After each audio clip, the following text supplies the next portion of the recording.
Vamos a hablar fundamentalmente de la propuesta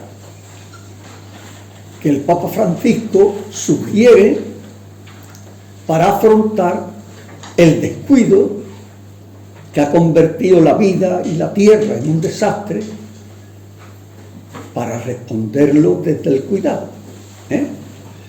El Papa ha trabajado también con la clave de las propuestas 2030 de la ONU, del programa de la ONU, y además los cita. Bien, el Papa Francisco ningún tema que plantea, ninguno, y tampoco puede plantearlo al margen de la realidad social y política en que estamos viviendo. Por lo tanto, también a la hora de plantear esta cuestión, pues plantea la dimensión social del cuidado. Y señala algunas líneas que no son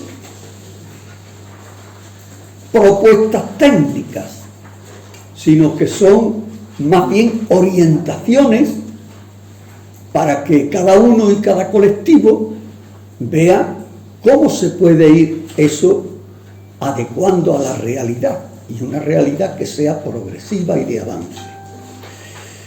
Bien, de lo que se trata es de cómo reorientar toda actividad social y política al cuidado que acabe con el desastre producido por el descuido.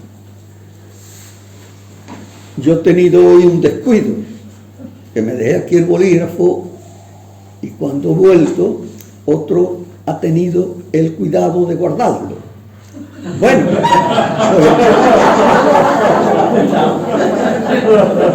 algo así, pues algo así, hemos tenido un descuido y nos ha llevado a la que nos ha llevado.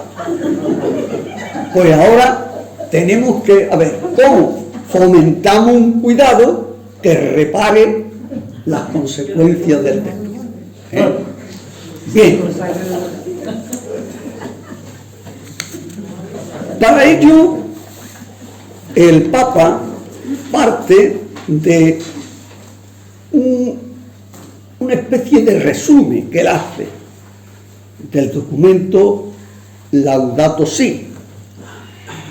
Él dice que tenemos que tener en cuenta, a la hora de plantearnos la respuesta del cuidado al descuido, es que la misma lógica que dificulta tomar decisiones drásticas para invertir la tendencia al calentamiento global es la que no permite cumplir con el objetivo de erradicar la pobreza. Hay una causa común.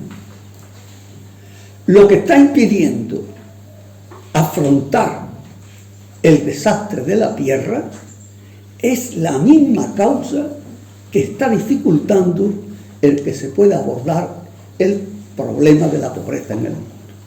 Esto es lo que viene a decir.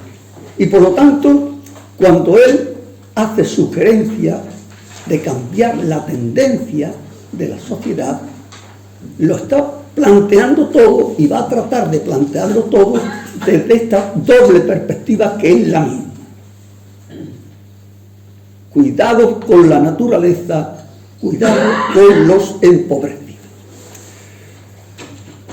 Entre otras causas, dice él, que todo esto lo dificulta el inmediatismo político. Las políticas siempre se presentan y se plantean en un terreno muy corto, en un tiempo muy breve. Y por lo tanto, no cabe darnos el tiempo y la energía necesaria para en 2 o 3 generaciones tratar de cambiar las cosas. Es más todavía, los que estáis aquí de barrio ignorado, todos sabemos que uno de los problemas gordos que tienen y tenemos en nuestros barrios es el cómo está organizada la misma política. La política municipal funciona por áreas y los presupuestos se distribuyen por áreas y las áreas están en manos de políticos que pueden pertenecer a partidos distintos y además tienen que montar la trayectoria política en 4 años. Así es imposible hacer nada. Y sin posible coordinación. Todo es inmediato. Todo es para ayer. Y así es imposible de avanzar. Primera dificultad que señala el Papa. En segundo lugar, la lógica de la eficiencia. Hay que ser eficaces. Los resultados. No tenemos tiempo para que las cosas maduren. Yo me acuerdo que cuando nosotros hicimos el plan integral del Polígono Sur, decíamos que la administración se comprometiera a atender a 20 familias durante 30 años. Claro, uno dice, eso es una barbaridad. Claro, es una barbaridad. Y haciéndolo como se hace, que tengo que ir a los servicios sociales y tengo que apuntarme hoy para que me avisen en junio, así sí, es eficaz. Comienza la cosa, como se acaba el dinero, se acaba la cosa. ¿O no? Esto es que es el peso de la realidad. Esta realidad, dice el Papa, esta es la mayor dificultad para cambiar el ritmo de las cosas.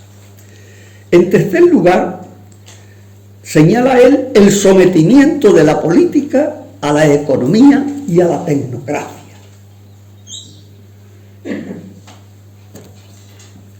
Que la política está sometida a la política, que la política está sometida a la economía, que se lo pregunten si no a los últimos que han ingresado en la Comunidad Económica Europea. Ahora no lo sé, los cancillos. Que dice el primer ministro que nosotros no nos sometemos a todas las leyes del mercado común. Y dice el otro, te sometes a la calle.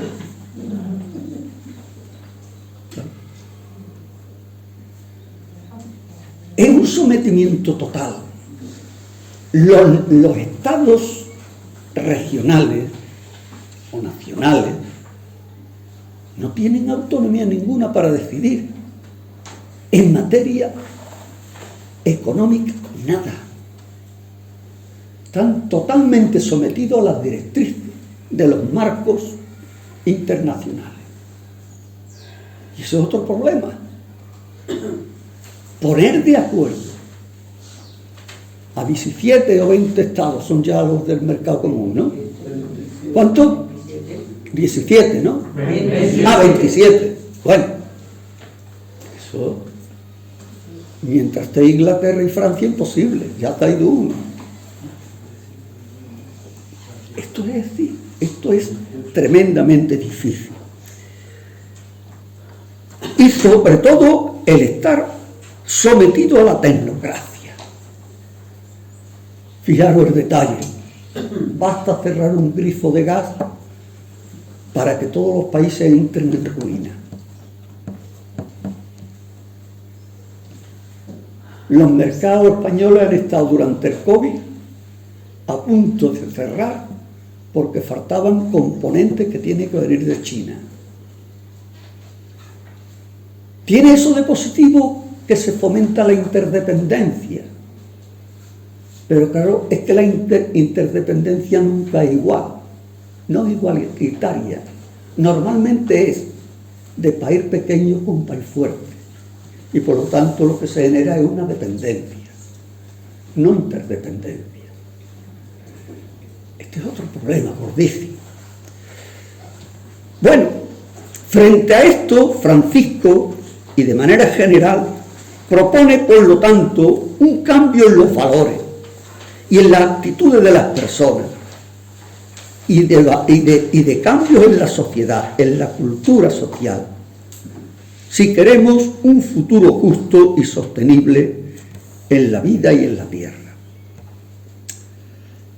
Bien, dicho esto, el Papa lo que viene a plantearnos es una serie de tareas a las que tenemos que ir apuntando desde todos los campos y a todos los niveles.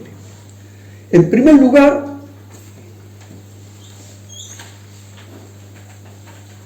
hace falta empeñarnos en una concienciación y educación espiritual y ecológica, para lo cual hace falta una conversión ecosocial. Lo de la conversión, sobre todo en Cuaresma, siempre lo hemos escuchado.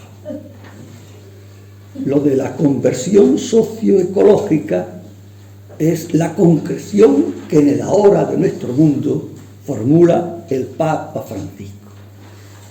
Una conversión socioecológica. Podemos decir que este también es un lugar común de la doctrina social de la Iglesia. Es raro el Papa que últimamente, desde Pablo VI para acá, han insistido en la necesidad de una conversión ecosocial, ecológica y social, porque solamente afrontando el problema unitariamente es como puede tener solución. Y eso además lo plantean todos los papas, incluido Francisco, en la tarea evangelizadora de la Iglesia. Fijaros la importancia que le da. Dice él, esto es, con el anuncio a Jesucristo, la mediación necesaria para evangelizar hoy. Esta conversión ecosocial.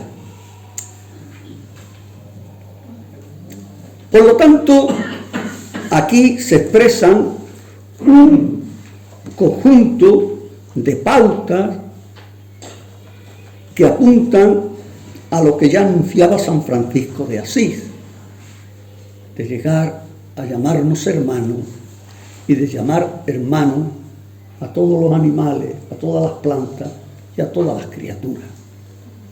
Esto está en el fondo de esta conversión ecosocial. En concreto, él habla de la necesidad de apostar por otro estilo de vida. Hay un estilo de vida que llevamos más o menos todos y todas, y que de alguna manera a todos y a todas nos marca un poco el ritmo de la vida, que es el convertirnos en consumidores productores. O, si no soy consumidor productor, consumidor subvencionado, que es la alternativa. Esta es la realidad. Y cuando se privilegia el consumismo, lo que se está anulando es la libertad. Solamente tenemos libertad para consumir. El supermercado es el ejercicio que ejerce, que educa en la libertad del ciudadano de hoy. Puedo elegir entre 5 marcas. Esta es la libertad que nos queda. No hay otra. Y de producir si se nos admite en el mercado de trabajo.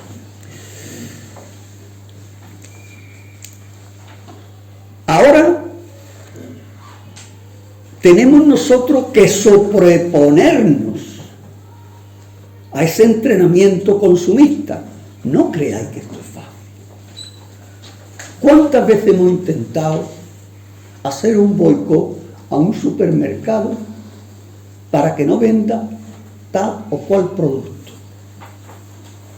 ¿Han pasado de 100 personas las que se han sumado a esas iniciativas? No conozco ninguna. No conozco ninguna. Quebrar esta tendencia nos va a costar. Pero también tenemos que decir que fuerza para sobreponernos no nos van a faltar. Y que el Espíritu de Dios hoy tira por aquí y va a animar todos los intentos, si no nos hartamos. Primero, movilizarnos en torno al consumo tiene que hacer mediante la educación de un consumo responsable, que además las instituciones educativas no están por hacerlo. Una cosa es educar responsablemente en el consumo y otra cosa es hacer propaganda del aceite de oliva, organizando desayunos ecológicos con los niños. Esto no es serio. Una cosa es una cosa y otra es otra. Estamos llamando a otro estilo de vida. Para ello, además, hay que hacerlo con un sentido de forzar, para que también las empresas de las que depende el consumo sean responsables.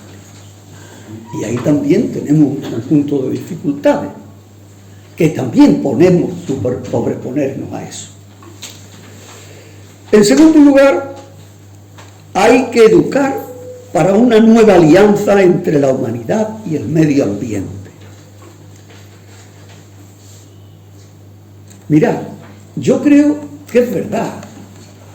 En muy poco tiempo se ha avanzado mucho en la crítica al consumismo, al mercado, al capital. Yo creo que se ha avanzado mucho. Y hay mucha gente que dudan de la eficacia del mercado. Y hay mucha gente que están de vuelta con el consumismo. Y hay mucha gente que tienen una actitud crítica ante toda esta tendencia. Pero no es menos verdad que hasta ahora los movimientos ecologistas y los planteamientos ecologistas, hasta donde conocemos, no ha hecho el único esfuerzo que merece la pena y que puede cambiar las cosas, que es descubrir el misterio de Dios en las realidades creadas. Mira, esto que decimos nosotros con tanta sencillez, que descubro a Dios en mi taller, que descubro a Dios visitando a un enfermo, que visito a Dios cuando voy a una... que descubro a Dios cuando voy a una manifestación. No creáis que eso es aceptado por el común de los mortales, pero ni siquiera por el común de los cristianos. No. Hay un sitio para adorar a Dios, que es el Ferrario. Esto es así. Y todo lo demás son pamplinas de los cristianos rojos. Esto es así. Esto es así. Por lo tanto, tiene suma importancia el no desligar a Dios de los asuntos de la sociedad. Sí. Y de los problemas de la tierra. El capital está encantado con que echemos a Dios de este mundo. Encantadísimo. Somos nosotros los que tenemos que pringarlo y descubrirlo pringado en esta tierra y además propagarlo. En esa misma medida, y yo creo que a lo mejor ni siquiera hay que hablar de Dios, del más allá, del misterio, de la fuerza vital. Cada uno tiene unas expresiones para estas cosas, pero en la misma medida que la trascendencia la hagamos inmanente, presente en la realidad social y natural, en esa misma medida estamos acercándonos al misterio. Y eso nos puede dar fuerza para avanzar, para unir fuerzas en este intento de que el cuidado supere al descuido. Otra cosa, esto significa que hay que caminar hacia esa vinculación de humanidad y naturaleza. A esto es lo que le llamamos la alianza entre la humanidad y el ambiente. Y finalmente, todo esto se resume en lo que el Papa llama la conversión ecosocial. Él parte de un presupuesto. Él dice, y es verdad, que la espiritualidad cristiana está llena de motivaciones para la conversión ecológica. Desde Francisco de Asís, con su canto a la naturaleza, esto es un dato que todo el mundo alaba y por lo tanto eso es muy bueno. Y da muchas motivaciones, incluso hasta una mística. Os he enseñado esta mañana la revista esa de la OA, de ahora de marzo, del mes de marzo, que habla un artículo de la mística del cuidado. Leedlo, que es bonito. No lo he hecho yo. Yo pensaba que estoy haciendo propaganda. No, lo ha hecho una doctora valenciana. Una mística. Y una mística es esa convicción profunda de que esta razón, esta causa, merece la pena porque es la más noble de todas las causas. Esto es grande. Y es, además, una conversión ecológica que tiene que expresar como tres sentimientos básicos. Por una parte, la gratitud. La gratitud.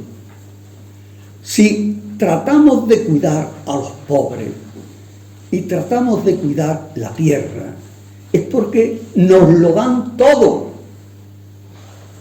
De ellos, de los pobres y de la tierra, nos viene todo lo que somos y todo lo que tenemos.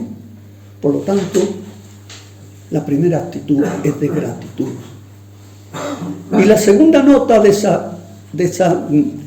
esa conversión ecosocial tiene que ser la gratuidad. La gratuidad de darnos con lo que somos y lo que tenemos, y ponerlo todo al servicio de esa causa. Y en tercer lugar, una aspiración a una comunión universal. El amor del Evangelio es un amor abierto a todos y a todas y a todas las cosas. No se excluye a nadie. A nadie. Y se le puede ofrecer a todo el mundo. Y por lo tanto, la última nota es entender el servicio que se nos pide. Y además, hacerlo con entusiasmo. Y si hace falta, con nuestro propio sacrificio, como ocurre en todas las cosas grandes. En cuarto lugar, dice el Papa, que para esto se exige la práctica de un amor social, civil y político. Yo creo que las páginas más innovadoras del Fratelli Tutti son precisamente las que abordan el tema de la amistad social y del amor político, de la caridad política. Son de las páginas más novedosas. Jesús,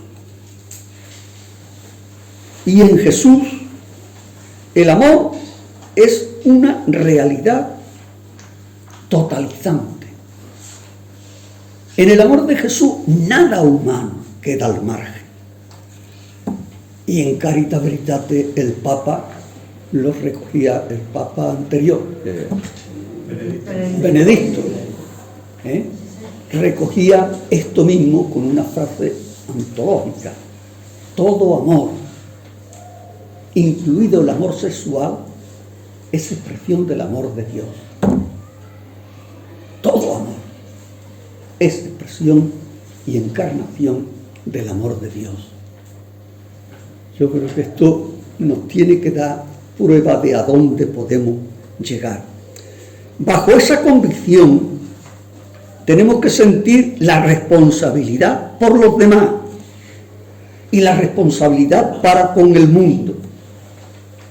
Y esa responsabilidad hará que nuestra respuesta sea una respuesta amorosa, y por amorosa, cuidadosa, de aquello mismo a lo que nos dirigimos.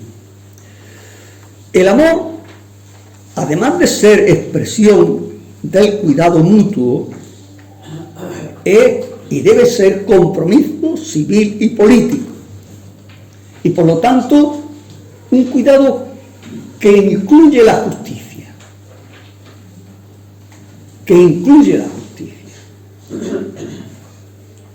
Por lo tanto, hay que ver cómo la justicia la hago para cuidar a todos los que muchas veces entramos en conflicto.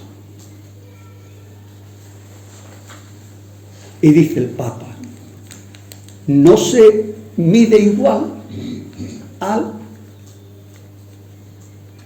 elemento débil del conflicto que al fuerte, ni se le expresa el amor de la misma manera. Al débil, como no tiene nada, hay que darle todo, menos lo que es pecaminoso.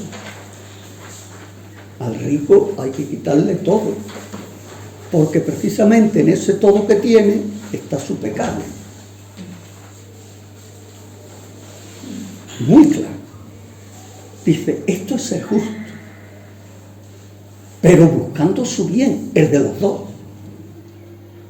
Entiendo yo que estas cosas son difíciles, que hay que discernirlas muy bien, pero tendremos que aprender a hacerlo.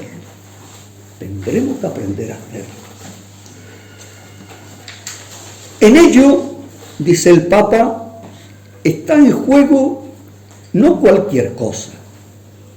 Está en juego el bien de nuestro mundo y el bien de nuestros semejantes.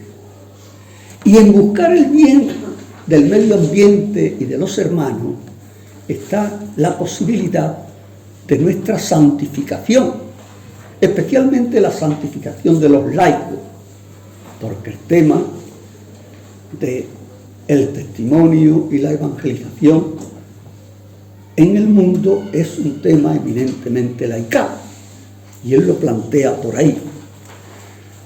Por lo tanto, de lo que se trata es nada más y nada menos que de la experiencia política, del cuidado, hacer nuestra experiencia espiritual.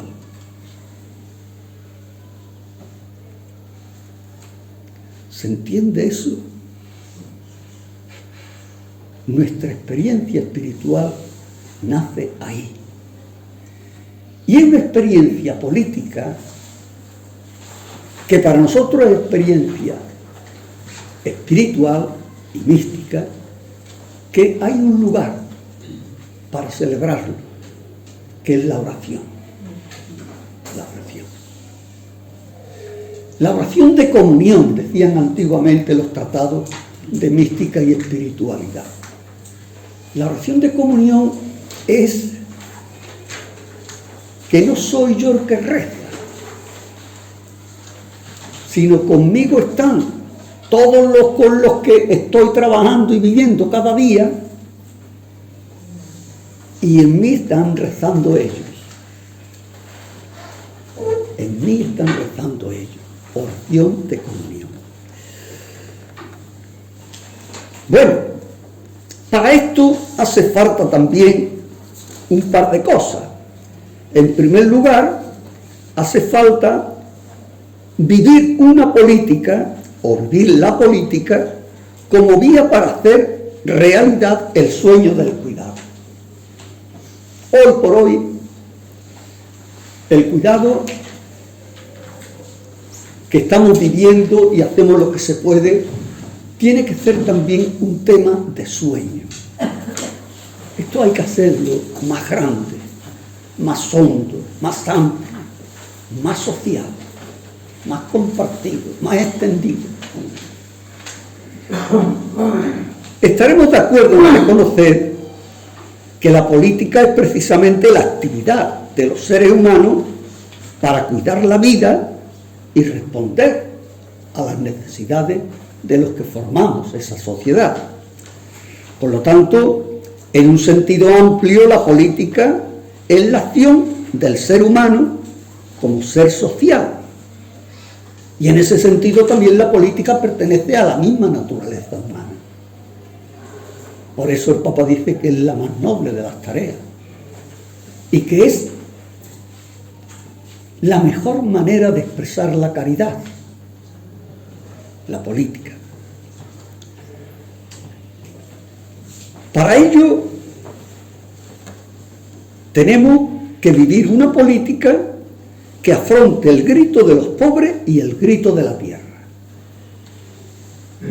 al mismo tiempo y con la misma intensidad. Yo creo que hoy por hoy a nuestro quehacer apostólico le salen al paso dos retos fundamentales o dos desafíos. Por una parte está la injusticia social, es evidente. Una injusticia social a nivel mundial, que tiene sus repercusiones, sus expresiones en las pequeñas parcelas de la vida y en lo local, y que tiene mucho que ver con la desigualdad, y que tiene mucho que ver con la división de la humanidad y con el enfrentamiento de la humanidad. El sistema, tal como está montado, no solamente no es capaz de responder a esos desafíos, sino que es una causa fundamental de su existencia y de su mantenimiento.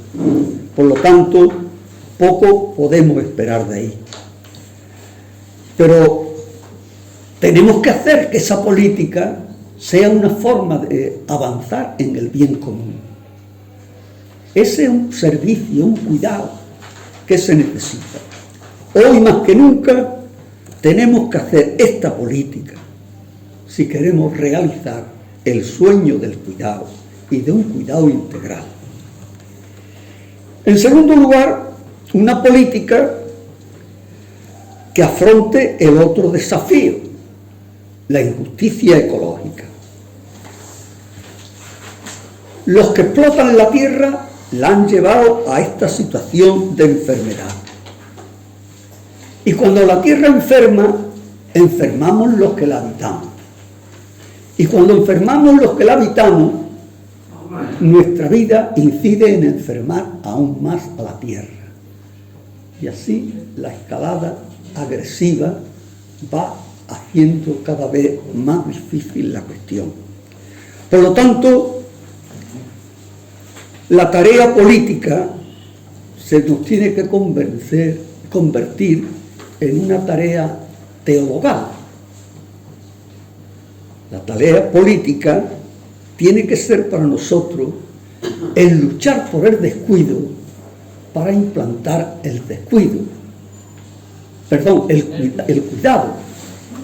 que es lo que va a dar pie a que el proyecto de Dios tenga alguna vigencia en nuestro mundo.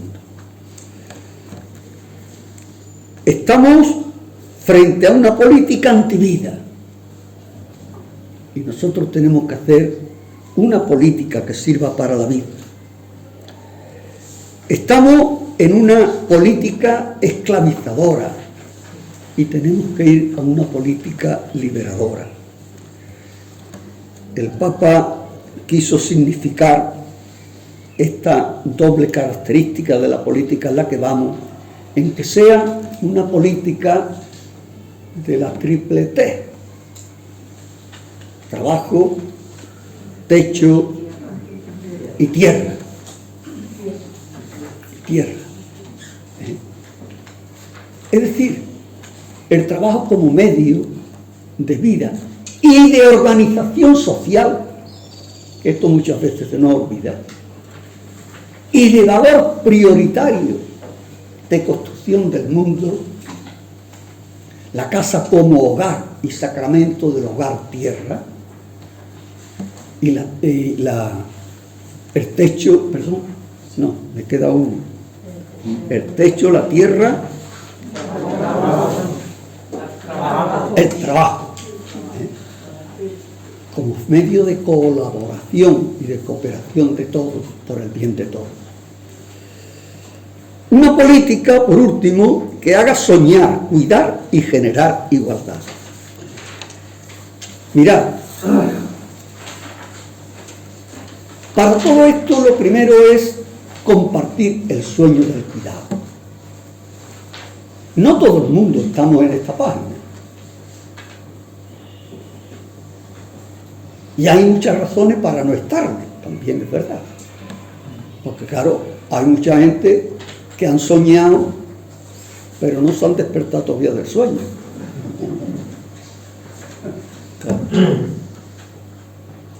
Hay que soñar, pero hay que soñar con los pies en el suelo.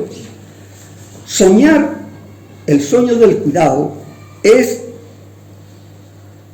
soñar en reinventar de nuevo el mundo y la humanidad. Es cumplir, dar cumplimiento al sueño de Jesús. Una sociedad nueva y un hombre nuevo.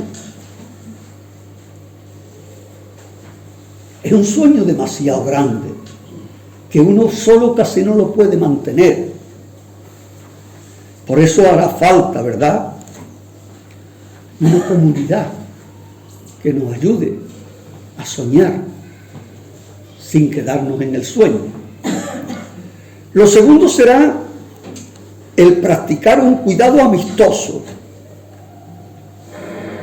a implantar como forma de entendernos el diálogo de la amistad y no la agresividad y la violencia. Y en tercer lugar, hace falta la negación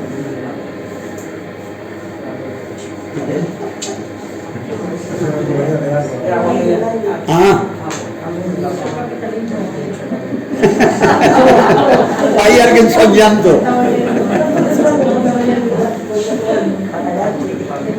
Bien, digo, el sistema neoliberal es la negación de la posibilidad de soñar. Yo no sé esto ya cómo decirlo, pero mientras estemos enganchados podemos hablar del tema, pero no lucharemos por hacer grande este sueño y poquito a poco irlo haciendo realidad. Por lo tanto, es una condición el desgajarse cuanto antes del enganche que el capitalismo nos ha hecho del corazón. Y segunda cosa que hace falta, concretar esta politicidad en la cotidianidad de la vida, en lo corriente, en lo que hacemos cada día. No hay que hacer nada extraordinario, no hay que hacer más de lo que hacemos, es hacer todas las cosas con la mística del cuidado, que ya es mucho, y hacerlo en lo que hacemos y en los momentos que tenemos a lo largo de la vida. Por lo tanto, sería cuidar en primer lugar nuestro pequeño mundo, porque es lo más cercano, no porque sea lo más importante. Si respondo a lo cercano, estaré en condiciones de responder también y de cuidar lo lejano. Y dispensaremos fuerzas que puedan ir más lejos. Esto es como las bicicletas. Hay que ver lo difícil que es montarse una bicicleta uno cuando se monta la primera vez. ¿Y cuál es el problema? Que no sabemos que la posibilidad de avanzar en la bicicleta sin caerme depende de dos cosas: de repartir la fuerza en la dirección y la fuerza que tengo que darle a los pedales. Una vez que se coge ese automatismo, ya no es difícil montar en bicicleta. Pues aquí nos pasa lo mismo. Cuando con ganas cuidamos las relaciones en nuestro vecindario, eso nos hace ir a lugares más amplios, abordar otros momentos, otros estadios, otros. No nos encierra ni nos aísla de lo otro, es al revés. El compromiso del cuidado de los cercanos se convierte en una fuerza que nos lanza y nos hace avanzar. Cuidar el pequeño mundo es vivenciarlo como parte de nuestro yo. Yo me acuerdo que Tomás Malagón, cuando explicaba la doctrina social de la Iglesia, él hablaba de la propiedad privada y decía él que no le gustaba el que se hablara de propiedad privada. Entendiendo bien lo que la Iglesia dice en la doctrina social, hay que hablar de una propiedad personal, en cuanto que las cosas que tengo son partes de mi cuerpo, de mi vida, y por lo tanto participan de mi ser personal y son mi casa, mis herramientas, no son cosas que se añaden a mí, sino que son extensión de mi persona, y por lo tanto no es privado. Eso es tan público como lo que soy yo, pero porque son parte de mi cuerpo. Por lo tanto, el pequeño mundo hay que contemplarlo como prolongación de mi yo. Mi puesto de trabajo es que es parte de mi yo y tengo que cuidarlo como lo que es algo mío, algo de mi propio ser. Mis vecinos, no tengo que hacer mucho artilugio para decir que tengo que estar al servicio de mis vecinos y organizarme con mis vecinos. Es que si no lo hago, es que estoy amputándome miembros de mi ser. Esto es importantísimo. Es tener cuidado con la sociedad sostenible, produciendo una buena calidad de vida, el nivel saludable de nuestros barrios, de nuestros puestos de trabajo, de nuestras convivencias, de nuestros lugares de ocio, de nuestros lugares de oración. Es también defender y cuidar de algo, sin lo cual a nosotros nos falta algo. Todo eso es prolongación de nuestro ser.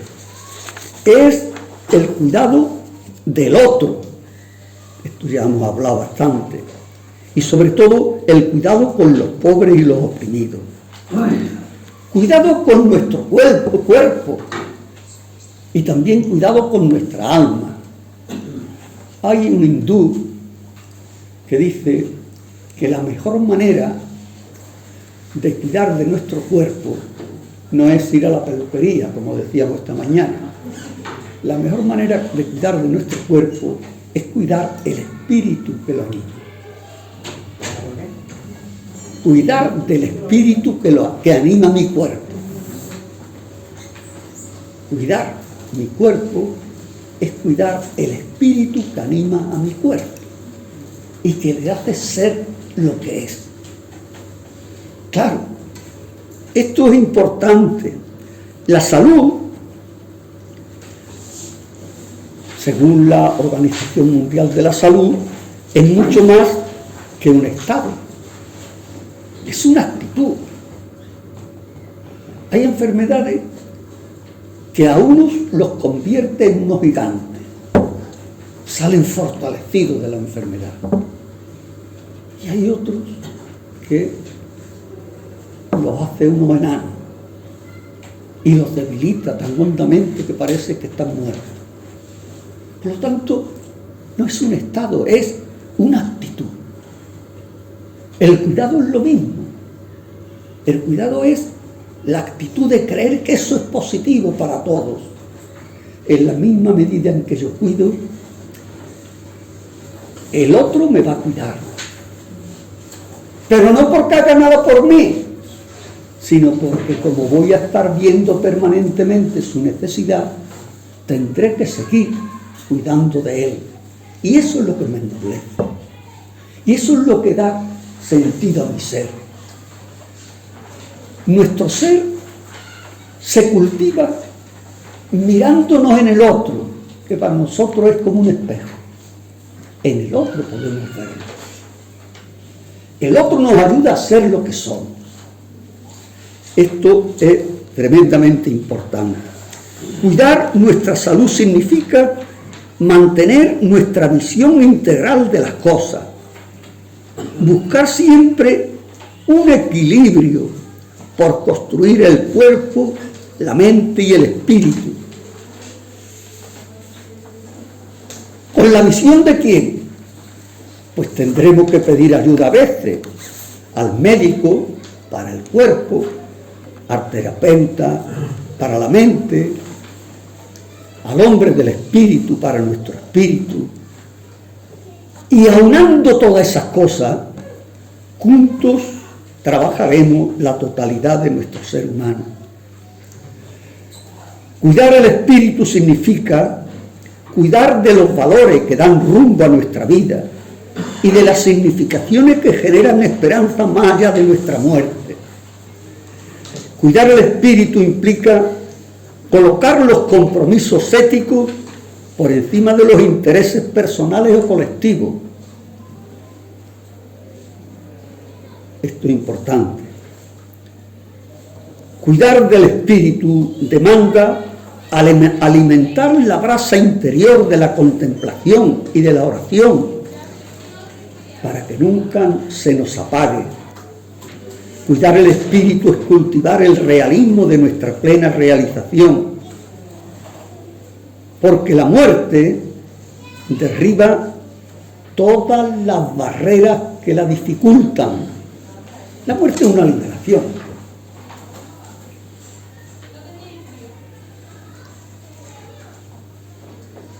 Con la muerte no acaba nada.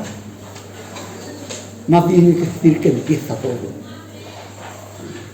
Nuestra plena realización no la podemos conseguir aquí y ahora. Tenemos que prepararla. En definitiva, gozaremos de esa realización en el abrazo con Dios. Y nada más. Pero eso hay que cultivarlo. Eso hay que vivirlo ya. Cuidar todo esto es darle verdadero sentido al nacimiento del ser humano.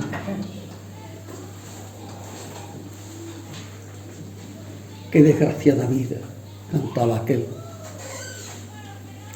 Job, lo oímos decir, no podía haberme ahogado mi madre al nacer. Después tiene que reconocer